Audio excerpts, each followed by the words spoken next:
Bismillahirrahmanirrahim. Assalamualaikum warahmatullahi wabarakatuh. Asyhadu an la ilaha illallah, asyhadu anna Muhammad Rasulullah. Allahumma sholli ala sayyidina Muhammad wa ala ali sayyidina Muhammad. Kama sholaita ala sayyidina Ibrahim wa ala ali sayyidina Ibrahim. Bil alamina innaka Hamidum Majid.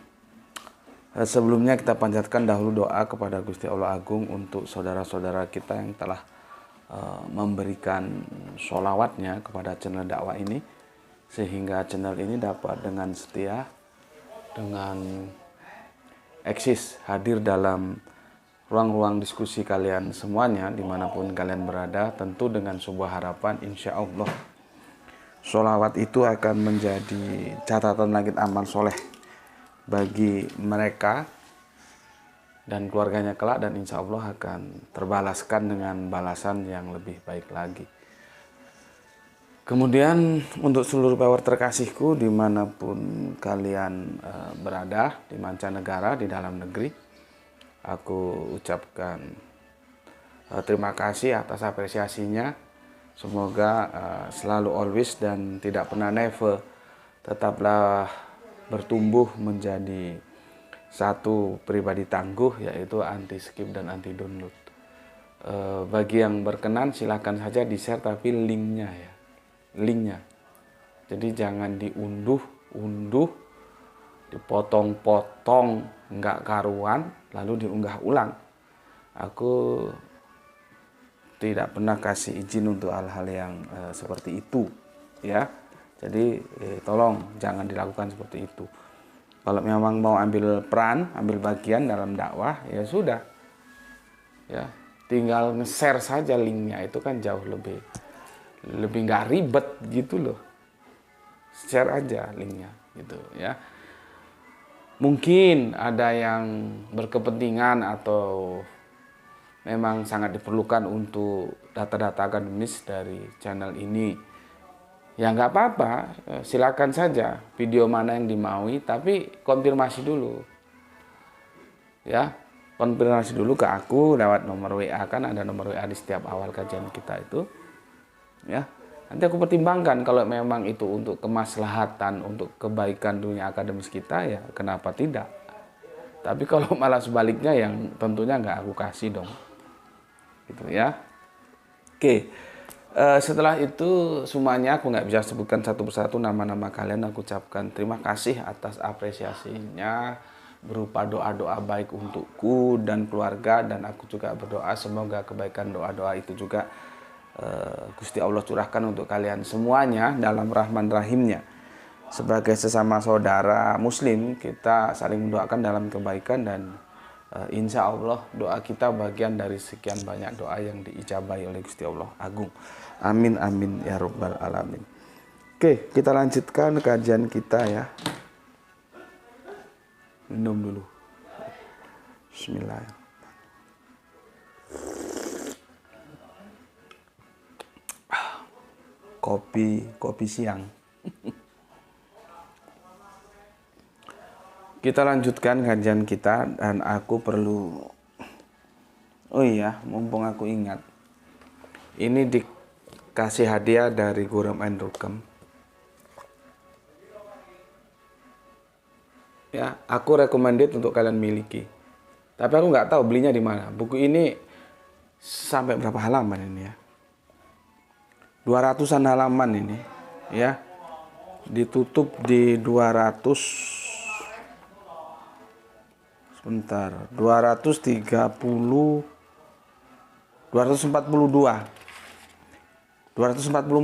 halaman khusus membahas Yohanes 1 pasal 1. Ini bagus ini. Ya, bagus. Aku recommended lah kalau kalian mau beli. Kalau yang aku punya, sayang di sana bukunya, jauh aku mau ambil. Yang tebel itu dia universal, ya. Ya ada juga sih bahasan Yohanes 1 pasal 1, ya. Penulisnya sama, Eric Chang. Ini Eric Chang. Ini sudah meninggal di Singapura meninggalnya, tapi orang Indonesia ini. Kok orang Indonesia? sorry. Nggak tahu ya orang mana gitu. Sorry. Maybe salah aku ya. Cuman Yang bisa aku pastikan, aku masih ingat dia awalnya Tritunggal. Terus dia melakukan pemberontakan, dia meneliti Alkitab, akhirnya menjadi Allah Tunggal yang dia terima. Ya, nah, pesanku untuk teman-teman Tritunggal, jangan menutup diri lah. Jadi kamu tidak seperti kodok yang ditutupi tempurung. Dunia ini luas kok, kamu mau dibatasi oleh tempurung. Buang itu tempurung jauh-jauh. Ya, meskipun tidak diterima, minimal dibaca dulu. Nanti kamu mengambil sikap. Kalau belum kamu sudah a priori, bagaimana kamu akan cerdas dalam berpikir ke depan? Ya, jadi jangan, itu bukunya Kristen Tauhid. Dalam ilmu pengetahuan itu tidak ada larang-larang. Bahkan aku nggak setuju kalau ada buku yang apokrifa. Silakan saja dipelajari, dibaca semua. Karena nggak gitu kita nggak tahu. Ya, baru nanti penentuannya di kita, akan kita terima atau kita tolak. Karena belajar itu prosesnya dari yang tidak tahu untuk menjadi tahu. Belum sampai batasan aplikasi dia. Sama dengan ini, kalau kamu ujuk-ujuk sudah a priori, ya kamu ya memang otak dogma. Tapi kalau tak rasional, ya dibaca saja sih. Ya. Dibaca saja, nanti perkara kamu imani atau enggak itu urusan belakangan. Supaya kau tahu kerangka berpikir orang selain dari apa yang kamu imani. Selain dogma yang kamu terima, ternyata ada yang berpikir lain. Nah, nanti di sana kamu baru pertimbangkan. Kamu mau tetap Tritunggal, ya silahkan, itu hak kamu, siapa boleh larang. Kamu mau ternyata berubah seperti Eric Chang dari pemahaman Allah yang tunggal dari Allah yang Tritunggal menjadi Allah yang tunggal, itu juga nggak ada yang bisa mau larang. Itu kan hak prerogatif kamu. Tanggung jawabnya, resikonya juga ya kamu sendiri yang nanggung nanti. Gitu. Ya. Intinya dalam dunia akademis itu jangan ada yang dijadikan apokrifa, dilarang ini, tidak boleh, jangan dibaca, itu enggak. Semua boleh dibaca. Ya. Karena kalau nggak membaca kita enggak tahu. Ya, bagus buku itu ya, nggak tahu belinya di mana. Oke, aku sedikit memberikan review kemarin ya. Jadi polemik Yohanes 1 pasal 1 itu ya tentang logos itu keliru, kurang. Yesus ya itu bukan Allah. Bukan. Mau diputer gimana pun, mau digoyang bagaimanapun. Kalau orang yang tahu duduk permasalahannya seperti gue ini, karena gue meneliti langsung ke teksnya. Nggak bisa untuk mengatakan bahwa Yesus itu Allah. Nggak ada. Ya, itu hanya dalam dogma, hanya dalam iman, tapi tidak didukung oleh Alkitabiah. Masalahnya kamu beragama akan berpijak pada iman yang dibungkus dogma atau iman yang dibangun atas informasi Alkitabiah. Gitu aja. Jadi nggak usah ngotot sama aku. Kamu mau jungkir balik bagaimanapun, polemik Yohanes 1:1 tidak mengatakan bahwa Yesus itu Allah.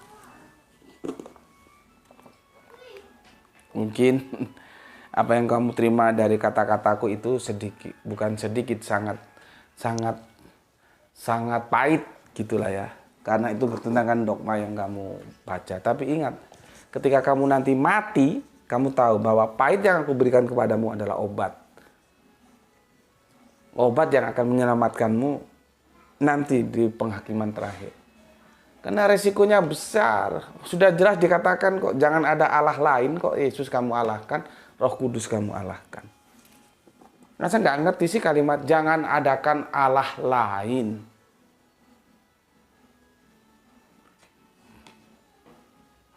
Kurang jelas apa kalimat itu. Jadi kalau kita merujuk Alkitab yang dipanggil Bapa oleh Yesus, ya ini merujuk kepada Allah. Ini loh. Jadi hanya ini, Yesus, Roh Kudus, itu bukan. Jangan adakan Allah lain selain ini, gitu loh. Kalau baca itu apa nggak dipahami atau gimana, gue juga nggak ngerti. Bodohnya itu gimana? Kalimat sudah jelas-jelas gitu, enggak ngerti. Jangan adakan Allah lain, gitu loh. Oke. Namun demikian, oke lah. Bagaimana kalau aku kasihkan sebuah ya kelonggaran ya, karena kalau kita mau kenceng-kencengan diskusi juga akhirnya buntu. Ya oke lah, terserah lah. Kalau memang dikasih tahu nggak mau tahu dan nggak bisa diomongin dan kamu tetap mengatakan Yesus itu Allah, ya maka kamu harus mempertanggungjawabkan dogma yang kamu terima Yesus adalah Allah itu akan bertabrakan dengan Yohanes 4:11, Yohanes 6:14, Yohanes 9:17 karena semua mengatakan nabi. Nabi kita sudah jelaskan Allah itu bukan nabi dan nabi bukan Allah. Jadi kalau kita bermain berdasarkan only Alkitab ya, only Alkitab, only Bible gitu ya. 12-0 kamu. Karena aku secara tekstual bisa menghadirkan Yesus apa? Nabi. Tekstualnya ada, lihat ini. Ini belum dicari di ayat-ayat yang lain. 3 ini sudah cukup. Yesus itu nabi. Tapi kalau Yesus Allah, cari tekstual seperti ini. Sampai kepalamu jungkir berpindah ke belakang juga nggak ada. Nggak ada ceritanya. Ya, oke. Jadi risikonya kalau Yesus itu ya tetap dialahkan, dia akan berbenturan dengan ini. Ini dalam Yohanes sendiri loh ya. Kalau kita kumpulkan dalam satu perjanjian baru ya lebih dari 3. Terus mau dikemanakan itu ayat? Kalau dikasih tahu ngerti gitu loh. Gue kan tidak merekayasa, gue tunjukkan ayatnya nih, penjelasannya ini. Gue bukan tukang sulap simsalabim abrakadabra, enggak. Itu enggak fair ya. Sudah clear di sini ya, ada sekian ayat, minimal 3 yang dilanggar. Nah, itu namanya terjadi kesalahan korespondensi. Orang di sini disebut nabi kok, terus kamu bilang Allah. Enggak match. Imanmu itu sama Alkitabmu itu bumi langit. Alkitabnya bilang nabi, kamu bilang Allah. Ya, oke. Jadi saya nggak terima gitu. Kalau kamu nggak terima, hadirkan satu ayat. Aku kan bisa menghadirkan 3 ayat ini. Bahwa Yesus itu disebut nabi. Kamu 1 ayat aja, nggak perlu 3 ayat. 1 ayat aja bahwa Yesus itu adalah Allah. Yang seperti ini, supaya kita nggak debatable. Ada nggak? Jadi jangan sok-sokan membela Kristus. Apa kamu kira aku ini hadir nggak membela Kristus? Kan sudah jelas disebut. Apabila ada yang meminta pertanggungjawab kepadamu tentang Kristus, maka berilah tetapi dengan lemah lembut. Aku berikan pertanggungjawab sejauh yang aku pahami. Bahwa Yesus itu bukan Allah. Jadi jangan karena tidak sejalan dengan dogmamu, orang kamu bilang sesat. Kamu pembela Kristus apa pembela dogma? Gitu loh. Ya, oke. Ini aku hapus. Ya, kita akan berikutnya. Ya, apakah benar Yohanes 1 pasal 1 itu bercerita tentang Yesus? Coba kita teliti. Ya, maka kita akan masuk ke seri yang ke-14 ya. Oke, aku bikin kering dulu supaya nanti enak ditulisnya.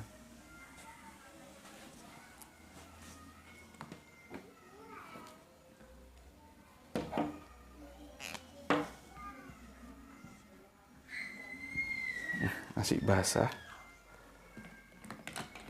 Nah. Oke. Sebagai apresiasiku, sebagai penghormatanku, aku akan bacakan komentar yang masuk dari kalian semuanya. Bismillahirrahmanirrahim.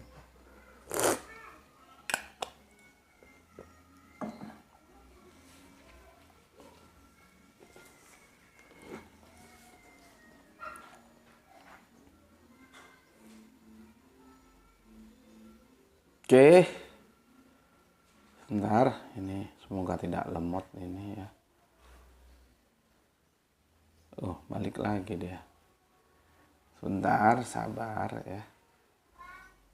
Ini kadang-kadang lemot, kadang-kadang enggak ya. Ini dia. Aku bacakan komen yang masuk dari kalian ya. Tentunya yang aku baca yang memenuhi standar yang telah aku tentukan, ya. Kalau yang enggak, ya enggak. Itu apa?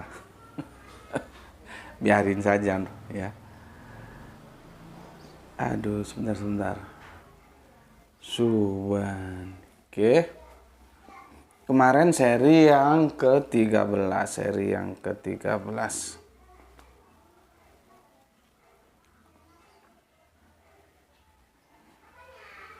Masih loading dia. Oke. Pertama dari Kang Nurkolis yang ada di Brebes. Alhamdulillah Brebes hadir ngaji. Salam Islam rasional guru. Oke, salam Isra juga untukmu, saudaraku yang ada di Brebes. Kita lanjutkan. Alhamdulillah hadir Tuan Guru. Semoga kita semua selalu dalam ridho Gusti Allah yang Maha Agung.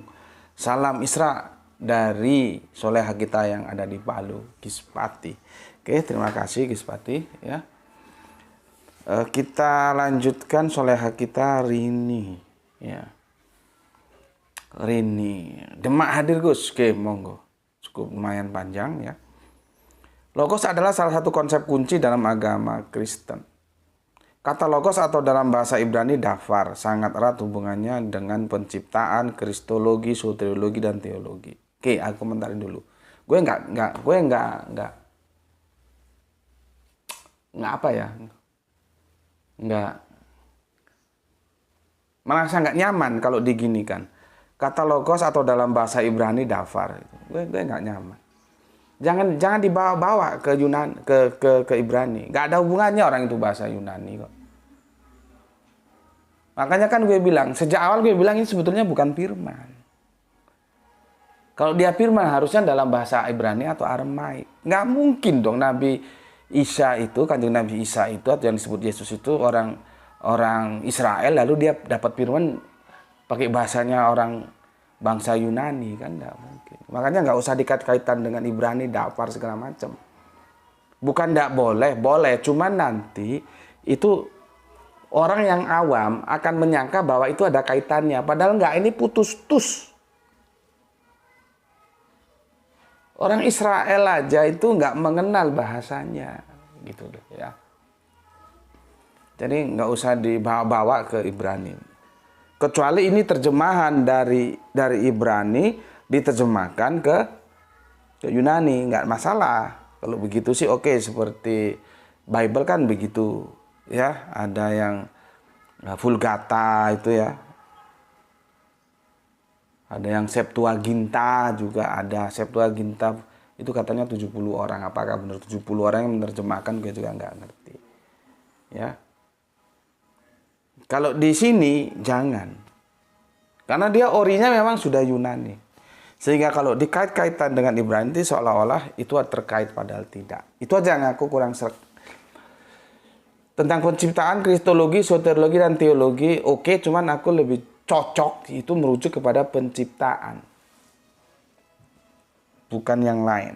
Tapi kalau ditambahkan, ya monggo, nggak ada masalah.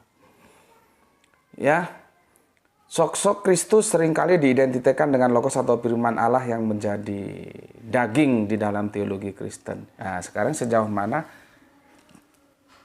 dogma itu benar? Makanya kita lihat apakah benar Yohanes 1 dan 1 ini berbicara tentang Yesus. Nanti kita uji sampai yang terakhir ini Yohanes 1:18. Apakah di situ berbicara tentang Yesus, Kak? Ini kan nggak pernah ada yang meneliti ke sana. Karena semua terbuai. Terbuai seolah-olah itu tentang Yesus. Enggak. Apa iya? Ya nanti kita buktikan. Gitu aja, ya.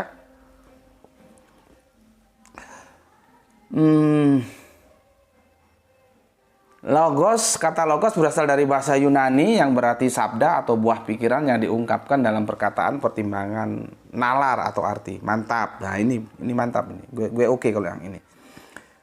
Dalam bahasa Ibrani dafar. Nah, ini enggak perlu dibawa ke sana. Ya.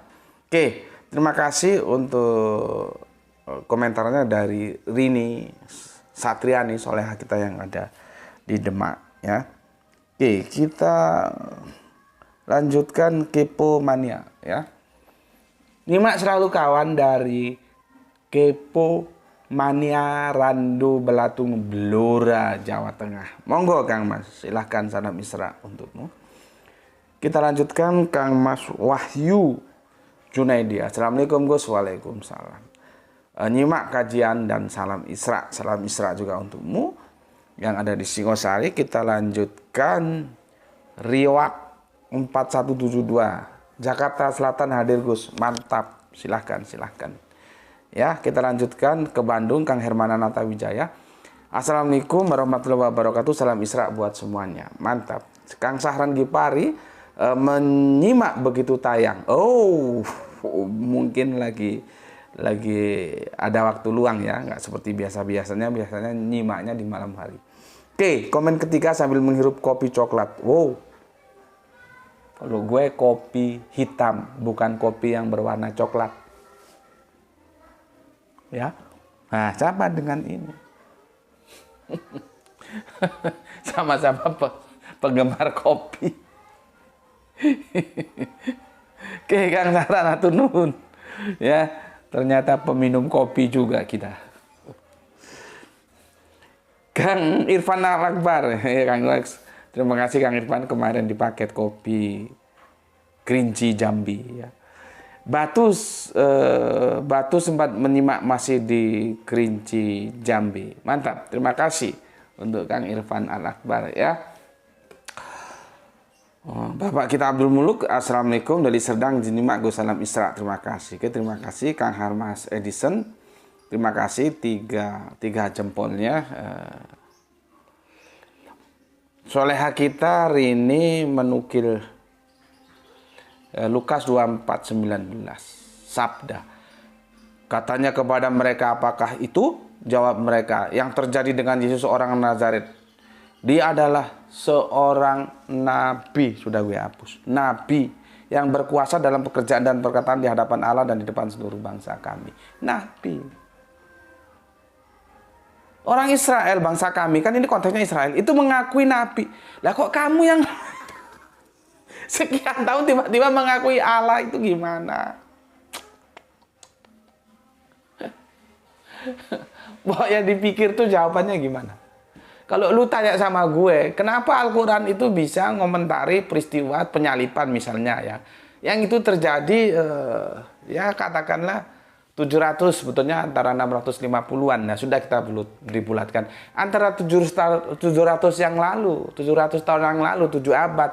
Kok berikutnya baru muncul dan bisa mengomentari dengan jarak waktu sekian panjang. Maka gue bilang sama lu, jangankan 7 abad, 1 triliun abad pun bisa dikomentari. Karena apa? Karena komentar itu berupa wahyu dari yang maha tahu. Jadi kan Nabi Muhammad itu enggak tahu, kan sudah gue bahas videonya itu. Ya. Pada waktu itu kamu tidak ada di sana. Dan itu adalah berita gaib. Jadi kan Nabi Muhammad itu tahu? Enggak. Kok bisa tahu? Karena dikasih tahu lewat firman. Oleh siapa? Yang maha tahu. Itu penjelasanku kalau ada yang tanya. Bagaimana Al-Quran yang baru muncul gitu ya. 7 abad kemudian bisa mengkoreksi yang 7 abad yang lalu. Jawab gue begitu. Sekarang gue tanya sama lu. Bagaimana lu bisa beranggapan Yesus itu Allah, padahal lu kagak pernah ketemu. Lu kan gak pernah ketemu, hanya dicita-citain doang. Ya, gimana? Sedangkan yang sebangsanya sendiri mengatakan mereka itu nabi.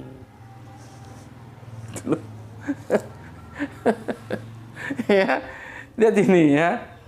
Terima kasih untuk Rini Satriani ya. Katanya kepada mereka, apakah itu? Jawab mereka, apa yang terjadi dengan Yesus orang Nazaret? Dia adalah seorang nabi yang berkuasa dalam pekerjaan dan perkataan di hadapan Allah, di depan seluruh bangsa kami. Itu orang Israel bilang begitu, ada di Lukas 24:19. Lalu Israel kagak pernah hidup berinteraksi dengan Yesus, kagak. Tiba-tiba lu bilang dia Allah.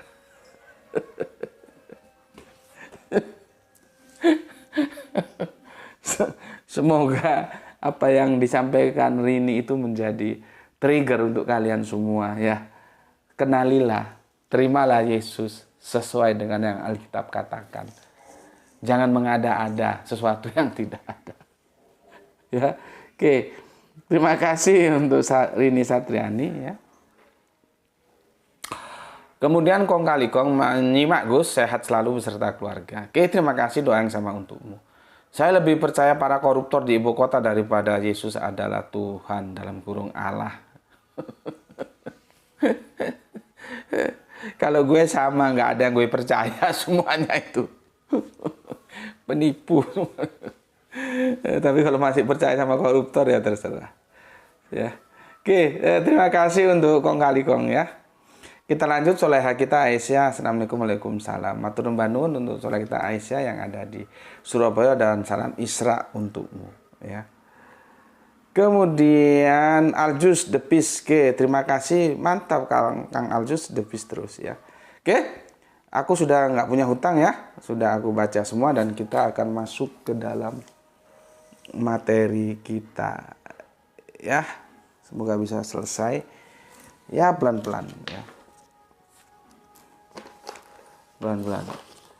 Aku sudah sampaikan kemarin ya. Sudah kita apa namanya? Kalau di dunia hotel kita breakdown ya. Sudah kita breakdown ya. Ada yang bilang breakdown, ada yang bilang dipreteli ya. Yohanes 1 secara utuh, maka ada 1A, 1B, 1C. Ya. Seperti itu yang aku sampaikan, dan ingat ini karya sastra ya, karya sastra yang bahasanya tidak bisa dipahami lugu-lugu, tidak bisa, harus ada jiwa atau kesenian yang tumbuh dalam jiwa si pembaca baru dia ngerti, karena ini karya sastra ya. Maka aku menerjemahkan begini, setelah kemarin kan kita breakdown per kata, kita potong-potong, kita terjemahkan. Ini begini, ini begini, ini begini, gitu ya. Sekarang coba kita membangun parsel dari apa yang sudah kita diskusikan dari seri ke-1 sampai ke-13 ya. Jadi aku begini. 1 ya. A. Pada mulanya adalah firman. Ya. Pada mulanya adalah firman. Oke.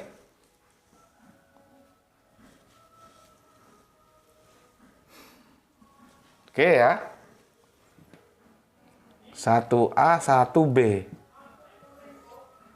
Ya.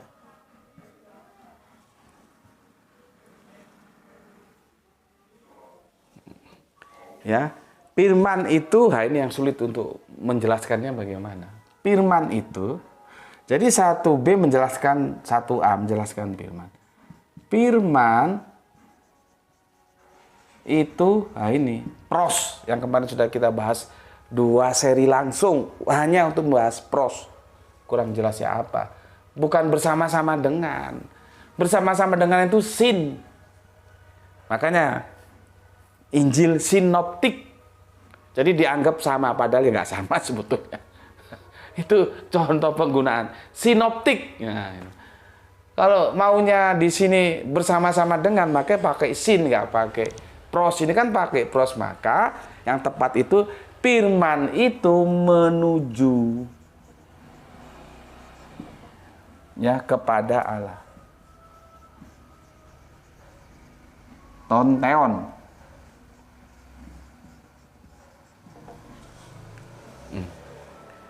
Menuju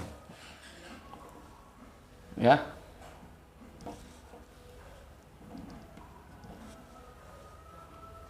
Perhatikan baik-baik. Firman itu menuju kepada Allah.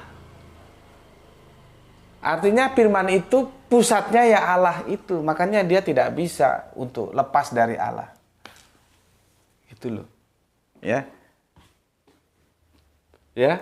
Firman itu menuju Allah. Karena memang yang punya firman itu siapa? Allah.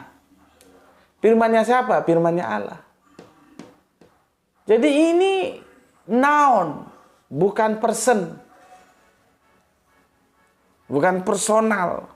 Person, ini noun, kata benda ini. Sebuah tool, sebuah alat. Firman itu, sabda itu sebuah alat untuk menyampaikan apa yang kita maksud kepada pihak lain. Itu loh. Sulit memahami gitu. Makanya sampai sekarang kan aku minta bagaimana firman ini kok bisa jadi personal, yang awalnya memang ini adalah noun atau kata benda, kok jadi person. Ya kembali lagi ya tafsiran. Berhenti sampai di situ enggak? Setelah dari person siapa? Personnya digiring ke Yesus. Itu yang kita tolak di seri 13 kemarin. Ya. Bismillahirrahmanirrahim.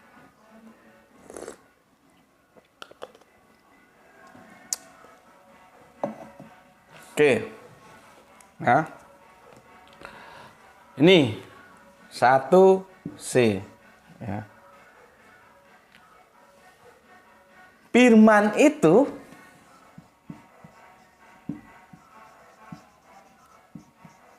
ini yang gue kasih masukan sama saksi Yehova, tapi ya terserah mereka. Mereka mau atau enggak ya. Kalau gue sih sebenarnya ya nggak masalah karena gue tahu maksudnya saksi Yehova ya. Bukan suatu Allah, tapi firman itu ilahi. Sudah habis.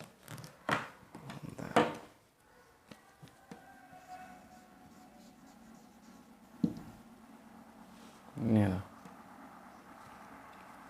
Firman itu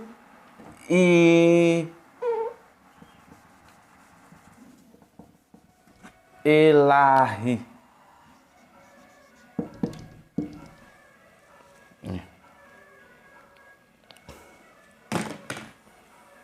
Jelas?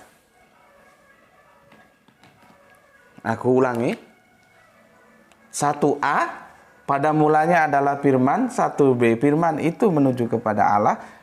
1C firman itu ilahi. Selesai. Bertentangan? Enggak. Tapi kalau pada mulanya adalah firman, firman itu bersama-sama dengan Allah. Firman itu adalah Allah. Yang bersama-sama dia bukan dia, bos.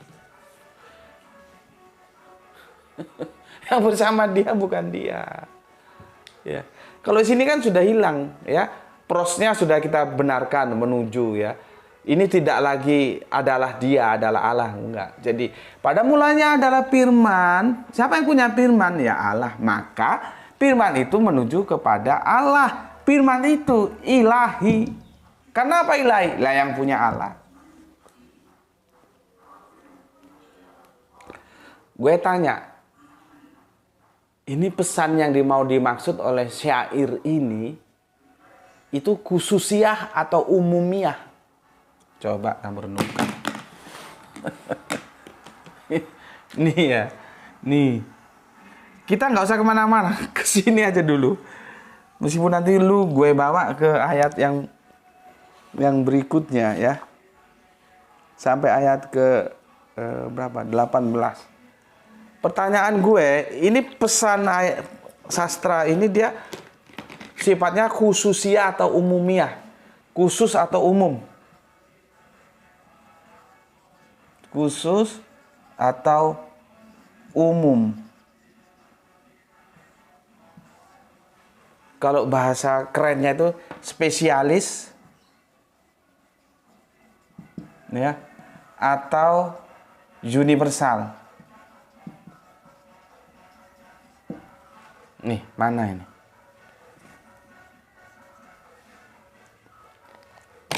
Pesan ini itu khusus atau umum, atau ke bahasa kerennya spesialis atau universal ya. Sekarang gue tanya, kenapa lu bisa larikan ke Yesus? Seolah-olah ayat ini khusus untuk Yesus. Orang ayat ini umum kok. Ini ayat umum kepada siapapun, ya ini yang berlaku. Jadi ketika umum dibawa ke yang khusus itu mesti ada tujuan penggiringan. Begitu kalau kita melakukan kritik teks. Ya. Makanya gue lebih senang misalnya seandainya bisa ketemu dengan orang yang memang mumpuni dalam bahasa Yunani. Jadi gue juga perlu belajar ke dia. Ya.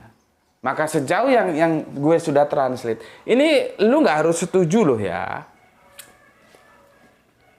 Silakan saja lu nggak setuju. Ini kan pendapat gue atas sebuah tafsiran. Ya. Pertama, dia sudah tidak lagi menggunakan pros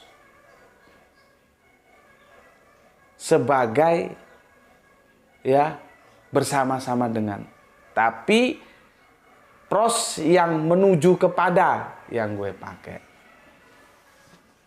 Dilihat dari jalinan kalimatnya aja sudah jelas kok. Kalau firman itu bersama-sama dengan Allah, firman itu adalah Allah. Aduh. Sudah nggak perlu sekolah tinggi-tinggi kalau yang itu ya. Cuman kalau gini, firman itu menuju kepada Allah, firman itu ilahi. Klop. Nggak tabrakan gitu loh. Karena yang bersama-sama dengan dia itu pasti bukan dia. Nah, sekarang gue mau tanya, ini khusus atau umum? Ya. Sejauh yang gue pelajari, ini adalah umum. Ini umum ini. Siapapun yang begitu nanti prosesnya. Bukan khusus. Bukan khusus ini. Khusus nanti larinya ke siapa? Ke Yesus. Jadi seolah-olah ayat ini menjelaskan Yesus. Bukan. Nggak ada kaitannya sama sekali dengan Yesus. Ya. Nggak ada kaitannya. Nggak ada. Ini bersifat umum, general. Kehidupan itu ya begini. Ya. Pada mulanya adalah firman. Firman itu menuju kepada Allah. Dan firman itu ilahi. Selesai. Ini tentang siapa? Tentang semuanya. Dia universal, dia umum.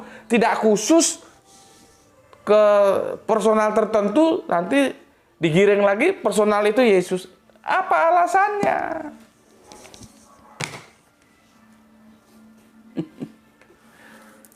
Apa alasannya? Ya. Alasannya itu loh apa? Coba kasih aku satu alasan, mungkin aku bisa nerima. Kok bisa terus dibawa ke Yesus? Karena tidak ada tekstual Yesus di sini. Makanya kemarin gue perlu jelaskan ame lu, bagaimana firman ini ditafsirkan. Lu mau tafsirkan Yesus, silakan, tapi gue boleh dong tafsirkan yang lain. Kalau lu boleh menafsir, kenapa gue kagak boleh menafsir? Jadi pemikiran-pemikiranmu gua putar 180 derajat lewat ini dulu. Nanti baru ayat berikutnya. Ya. Kalau ini sudah paham, ini prosesnya apa? Makanya seperti yang disampaikan oleh Ernie Satriani tadi. Ya, itu akan menjadi presaposisi tentang penciptaan, soteriologi, terus apa tadi dia bilang? Kristologi, tapi yang gue paling setuju tentang penciptaan. Ini bercerita tentang penciptaan. Bukan tentang Yesus. Terus dia adalah Allah. Dari mana?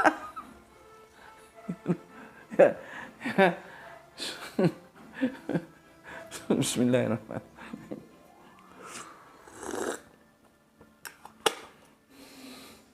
Karena apa? Setiap ini kan pertaruhan ini. Setiap yang bisa dibilang Allah, dia harus punya kemampuan mencipta, bos. Jadi ngujinya begitu. Dia harus punya kemampuan mencipta. Ini loh. Kalau dia nggak bisa mencipta, berarti dia ciptaan, berarti bukan Allah. Ini loh. Nah, ayat ini bercerita tentang penciptaan. Ya.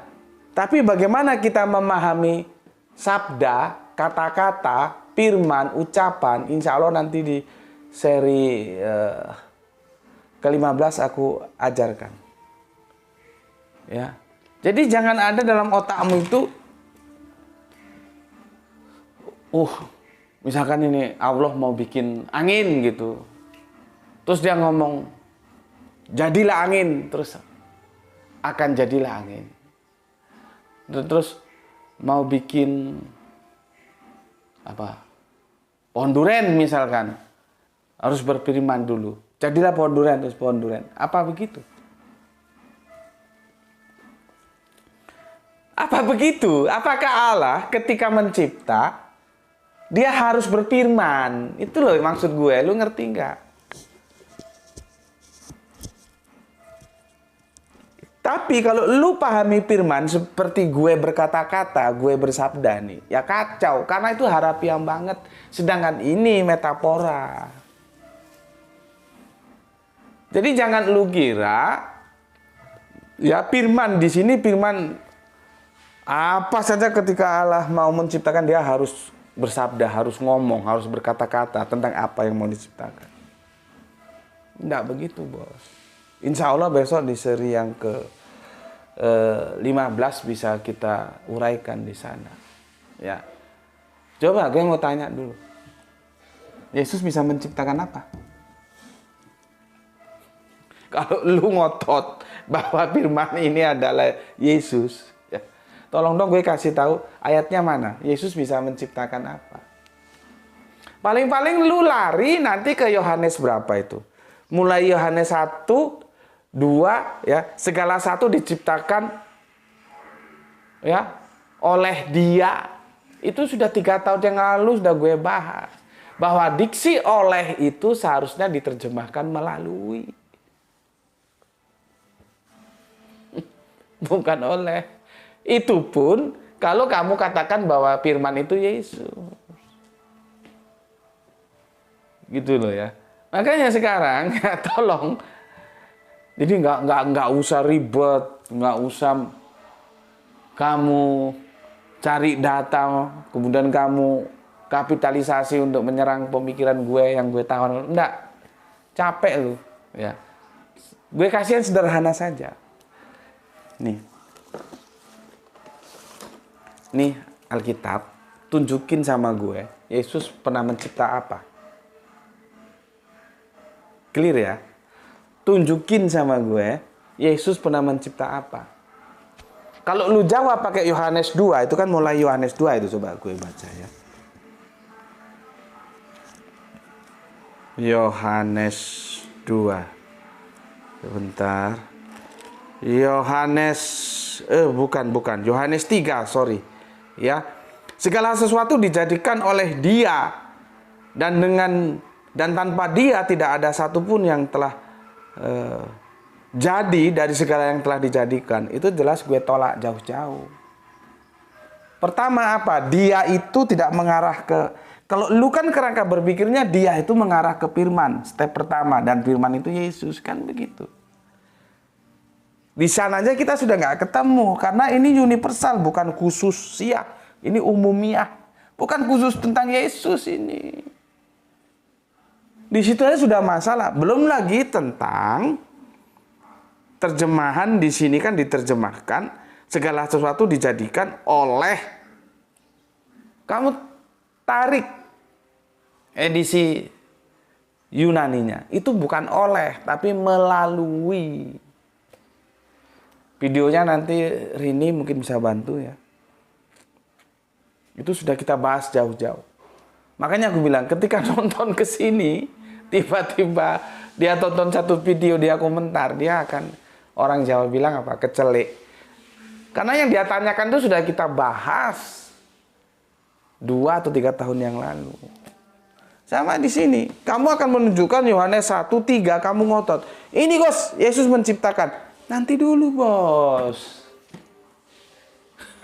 Pertama kita di sini nggak ketemu kok. Gue kan tidak bisa, gue tolak ketika firman itu dinisbahkan ke Yesus. Itu satu poin. Poin kedua bahwa melalui itu salah terjemahan seharusnya. Oleh itu salah terjemahan. Kalau nggak percaya, larikan ke edisi original teksnya. Itu seharusnya diterjemahkan melalui. Jadi diciptakan melalui Dia, bukan diciptakan oleh Dia. Itu padahal kata apa ya? Kata kerja bukan, kata benda bukan. Kalau dalam Arabionnya disebut harpun. Harpun melalui, oleh, itu harpun. Kalau dalam bahasa Indonesia lebih tepat apa ya? Kata penghubung atau kata sambung gitu ya. Itu kecil, tapi bisa mengubah makna. Ini yang kadang-kadang kita nggak hati-hati ketika membaca terjemahan. Sama ketika kita dengar hadis ya, bahwa wanita diciptakan dari tulang rusuk. Dari itu kan harf itu, bukan fiil, bukan isim. Ya, karena min itu diterjemahkan dari. Kacau, itu nggak bisa dibenarkan oleh sains pun tidak, dan memang bukan begitu. Itu kan kerangka berpikir Bibelnya salah. Boleh jadi Bibelnya nggak salah, cuman kita yang salah karena memahami itu secara harafiah, padahal itu metafora, gitu loh. Jadi kata min itu juga bisa diterjemahkan ya bagaikan.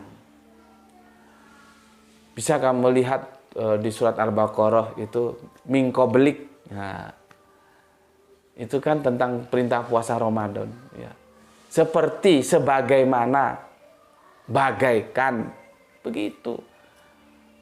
Cuman di situ diterjemahkan yang publik terima, min diterjemahkan dari. Kacau. Masuk ke otak, berurat dan berakar, dikasih tahu. Yang ngasih tahu dibilang melawan ulama. Iyalah, terserah lu lah, yang penting gue ubaru. Itu bukti bahwa kata sandang atau harf itu kecil, tapi dia bisa merubah makna. Sama dengan di sini nanti ketika kalau you ngotot Yohanes 1 pasal 3 you suguhkan ke gue, mesti gue depak itu pemahaman bahwa Yesus pencipta. Karena apa? Di situ ada ya harf atau kata bukan kata kerja, bukan kata benda ya, kata apa namanya? Kata penghubung yang itu seharusnya diterjemahkan melalui, bukan oleh. Gue ngomong gini seharusnya kalau otak lu cari kebenaran, lu uber tuh video, lu tonton penjelasan gue. Bukan lu ngoceh di sini. Dan ngocehnya ya tapi nggak tahu lah keterbatasan otak lu mungkin ya. Nampak sekali ketika orang mau membantah nggak bisa. Mau jawab-jawab apa? Orang faktanya memang Alkitab bicara demikian. Akhirnya apa? Akhirnya ya, menyerang secara pribadi. Akhirnya apa? Etikanya nggak ada, gitu loh. Ya itu, kalau orang nggak punya ilmu begitu. Sekarang kalau lu nggak terima, lu tonton videonya. Gue sudah jelasin bahwa melalui dan oleh itu kecil, tapi nanti pemahamannya bisa satu ke kanan, satu ke kiri. Beda, bos. Ya, maka kembali lagi, tolong sih gue dikasih tahu. Yesus itu apa yang dia ciptakan? Kalau dia bisa menciptakan berarti dia Allah. Itu loh. Nah, ini seperti yang disampaikan Rini, gue yang setuju bahwa ini berbicara tentang penciptaan, bukan tentang soteriologi, bukan tentang yang lain-lainnya, tentang penciptaan. Yang gue sudah baca di kolom komentar tadi. Gitu. Jelas ya? Oke, sebelumnya gue tutup. Gue kasih PR gampang toh. Kalau lu tetap ngotot Yesus itu Allah, tunjukkan pada gue di mana Yesus bisa mencipta. Karena mencipta ini satu kriteria yang harus bisa dilakukan oleh dia, maka dia punya hak untuk kita terima sebagai satu-satunya Allah yang benar. Apa? Mencipta. Oh dia kagak bisa mencipta Gus? Ya bukan Allah. Gitu loh. Ya. Mungkin itu dulu yang bisa aku sampaikan. Besok akan kita lanjutkan ke ayat berikutnya. Tetapi setidaknya kamu sudah paham bahwa Yohanes 1 pasal 1 itu adalah fundamentalnya menginformasikan kepada kita tentang cipta-mencipta. Karena apa? Karena cipta-mencipta ini adalah sebuah syarat yang harus dipenuhi sehingga dia bisa diterima sebagai Allah. Atau kalau dalam bahasa Ibraninya alif lam lam ha, kalau mereka YHWH. Kalau dia tidak bisa mencipta, ya tidak bisa. Oke, berikutnya ayat ini tidak berbicara khusus, ini berbicara umum. Bukan ayat ini menceritakan khusus dan khususnya itu Yesus. Enggak, ini umum. Umum tentang proses penciptaan yang itu hanya bisa dilakukan oleh Allah ini. Ini umum. Nah, nanti kita lihat apakah ayat yang kedua sampai nanti yang keberapa tadi? itu juga masih umum, ya. Ya kita lihat besok, ya. Sebentar. Itu karena harus kita selesaikan satu perikop. Ayat 1 jelas nggak ya? Nanti kita uji ayat 2 sampai ayat yang ke berapa ini? Ke-18. Kita uji sampai ayat 18. Sehingga informasi itu utuh, nggak terpotong. Apakah itu juga masih umum? Jangan-jangan nanti di tengah jalan dia berbelok. Nah, ini untuk Yesus. Ya. Makanya nanti ya itu akan terjadi debatable-nya di Yohanes 1:14. Firman itu telah menjadi manusia. Benarkah manusia itu only Yesus atau semua manusia? Itu insya Allah besok akan kita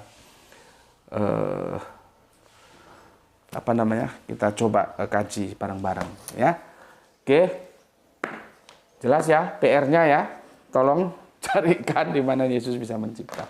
Itu dulu yang bisa aku sampaikan ya. Aku pesan untuk semuanya dari kalian ya. Jaga Allah, jaga Kanjeng Nabi, jaga Al-Quran, jaga sholatmu, jaga Islam. Dalam bingkai imanmu yang paling dalam menjadi sebuah keindahan, simpan dalam hatimu. Setelah engkau mencarinya lewat mengoptimalkan rasionalitas yang kamu miliki. Jadi kamu beriman dibangun atas landasan tahu. Ya, bukan nggak tahu cukup-cukup beriman. Itu nggak akademik. Namun demikian tetap aku pesankan pada kalian. Ya, tetaplah memberi hormat kepada saudara kita yang memilih jalan lain. Nah, seperti ini. Ini aku menawarkan saja. Nggak aku paksakan. Anda beda dari ini ya enggak apa-apa, aku hormati. Tapi kalau gue suruh terima nanti dulu. Gue tolak karena pemahaman gue seperti ini. Gitu. Ya. Berikutnya semoga mendapatkan keberuntungan ya, rezeki yang barokah dan kesehatan yang prima. Ya. Semoga kita mendapatkan itu semua sehingga bisa ngaji lagi, ya. Bismillahirrahmanirrahim. Ya, salam Isra, Islam rasional. Assalamualaikum warahmatullahi wabarakatuh. Alhamdulillahirabbil alamin. Matur nembah nun, terima kasih.